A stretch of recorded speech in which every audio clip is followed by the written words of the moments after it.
Di dalam hutan yang subur, terdapat seorang burung kecil bernama Pipit. Walaupun kecil, dia mempunyai hati yang berani. Suatu hari, seekor ular besar menyerang sarang burung-burung lain. Tanpa berfikir panjang, Pipit menyerang ular itu dengan paruhnya yang kecil namun tajam.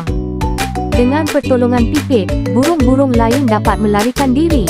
Tindakan Pipit mengajar kita tentang keberanian dan pentingnya melindungi yang lemah.